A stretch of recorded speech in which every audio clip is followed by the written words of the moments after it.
it is really about the information that we get fed every day, and it's about being critical towards what it is exactly the agenda behind all of that is. But Ms. Jennifer actually touched on a very sensitive topic about food waste, and I think our next speaker has something to say about that. It actually segues quite nicely into what he set out to done once he's graduated from here back in '09. So Miguel Jardine, CEO and founder of Vermisocks, thinks he has figured out the virtuous cycle to which you can use that food waste and in fact create the topsoil which can actually reproduce the organic food that we all need to sustain ourselves in this even barren desert and amongst the lesser socioeconomic communities. I hope that's kind of captured the image, yes? But I'm sure he could tell you a little more about that. He was very adamant about sharing not only his passions and ideas to why he started this foundation, but to kind of give you a little bit about the mechanics to how to actually run this kind of business or towards how it actually works. So I'm sure us all being business graduates would have come to appreciate that. So without further ado, Mr. Miguel Jardine, please make your way to the stage.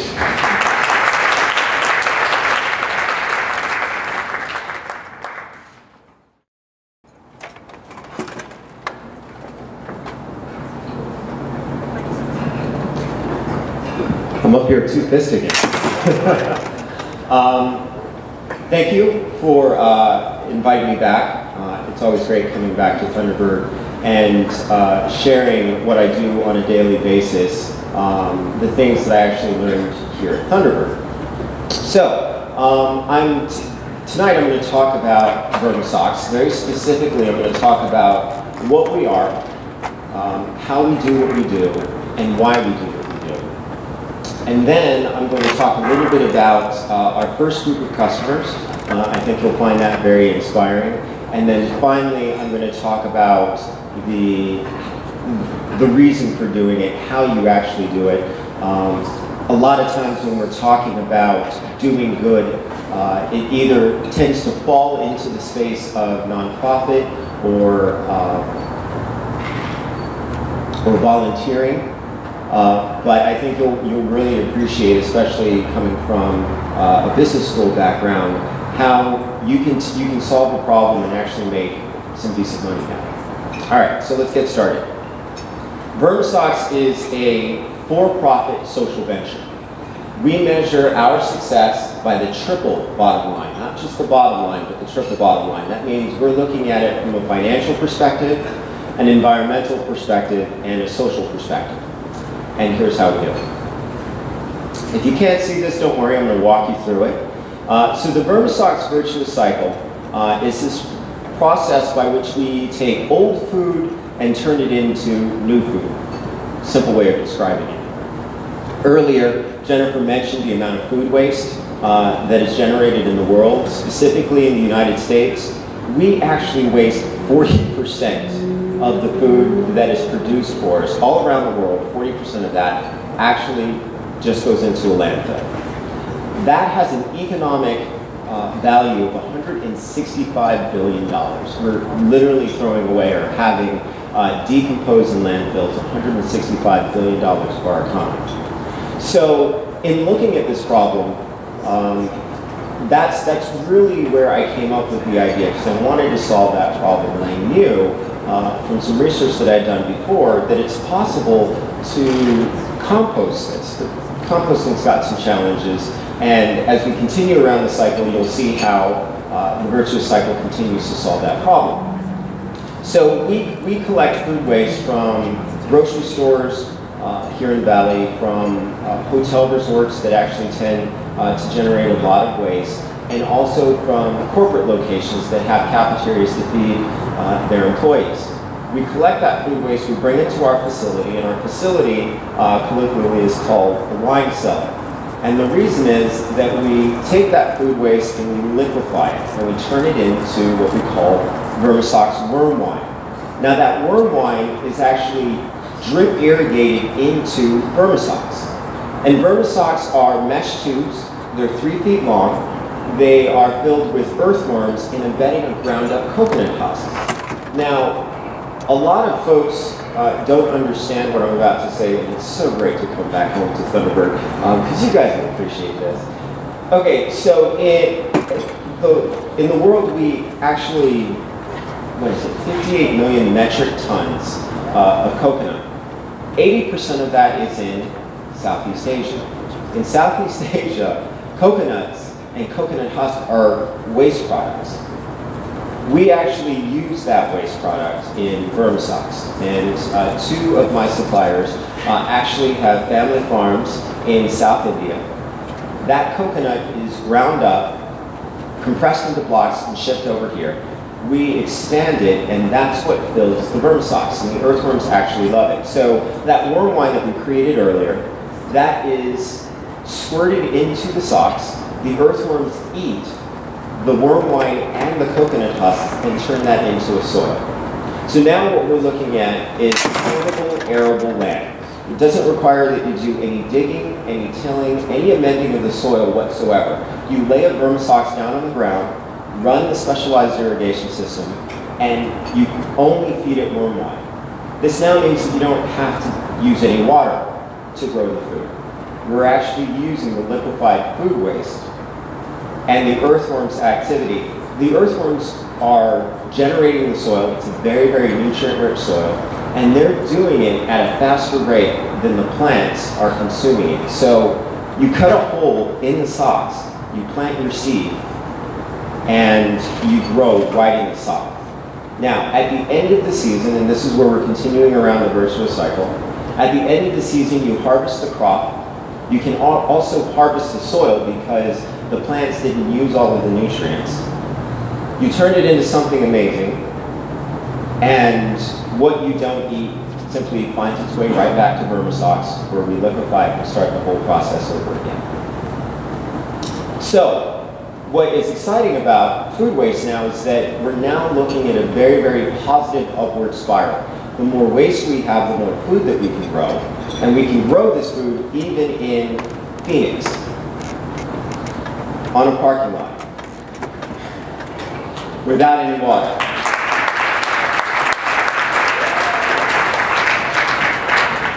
I get a lot of flack from my cohort, my Thunderbird cohort, because they're like, what are you still doing in Phoenix? You're supposed to be traveling around the world. And, you know, I stayed here, and they're like, wow, man, you couldn't find a job? I'm like, no. Specifically chose to stay here because Phoenix has a very, very extreme environment. If any of you have been around here during the summer or anywhere close to the summer, you know how hot it gets. So I have these pictures up here. If you can't see it, later on we can put it up for you. This was, I graduated in December '09. January 10th, so right the exact next month, I started vermisocks. 6 months later, in the summer, I had to wait around so it could get really, really bad. So I waited until it got really bad. And this is the first vermisocks garden. So these are vermisocks. They're laid out on the specialized irrigation system, and they're being fed worm wine. This is day one. Day one is actually June 21st, so right in the middle of summer. 47 days later, you can see that it's starting to get a little bit green. 10 days later, and then this is at the end of the season. We grew all kinds of things. It's a completely organic process. It has to be organic because if we use any chemicals, they'll actually kill the earthworms, and then the earthworms are not going to be able to do their job, and you just end up with a stinky mess. But what's great about this is that this is now continuing on the triple bottom line. We can now create green jobs in low-income neighborhoods that have poor quality land. And they can all become urban farmers. In doing that, they also are growing food organically. Because it's local, it doesn't have to be picked early to travel long distances, which means that it gets to develop its nutrient levels, its taste, and it makes for much, much better food. So here are some of our current customers, our first customers that we're working with. The first big one was Whole Foods. Now, Whole Foods, all of the customers that you see up here, yes, they want to do good. But first and foremost, they're businesses. And their concession to doing good, to being green, is that it at least has to be cost neutral. We've developed a pricing model that does exactly that. And for them, we're able to actually rebate all of their waste costs. Right now, most businesses, grocery stores, restaurants in particular, waste is just the cost of doing business. At the end of the night, because of food safety issues, they have to throw stuff away. Now, and then of course they have to pay for that to get carted off to a landfill. Instead, they now pay us to cart it away to the wine cellar, where we put it through the virtuous cycle process. We're able to grow food, create jobs. At the end of the season, we have this soil, and then that soil actually goes to organic farmers, and Whole Foods is actually going to be selling the soil in their stores. Should be done with all of the paperwork within another couple of days. And so in the month of December, you'll actually start seeing vermistocks, vermicomposted soil in the stores that was created from their own waste. All of that avoided the landfill altogether. Chipotle, we're going to actually be doing, handling the 27 stores here in the Valley. They're really excited about that. Now, these two companies are most excited by the fact that we'll be able to expand and service their stores in other locations. Already, Whole Foods wants us to expand into Tucson, Las Vegas, and Los Angeles. So we'll be keeping up with them. And then these are a few of the other hotel resorts that are in Scottsdale that really love it. Now, the reason they love it is because they also have golf courses. And the golf courses need fertilizer, good soil. And so we're able to use all of that food waste, put it through the process, again, creating jobs, growing food locally, and then the resulting soil is able to come back to feed and fertilize their golf courses and have really nice, lush, green golf courses. Now, one of the more important things that I wanted to talk about, because all of this sounds really nice and really fantastic, and yay, we're saving the world and we're creating jobs. But at the end of the day, it's a for-profit endeavor and it needs to scale. And this is where all of the things that you're learning here at Thunderbird come into play. So, I'm going to literally turn the world upside down visually and talk about doing good business. Now, there are these two angels that sit on my shoulders.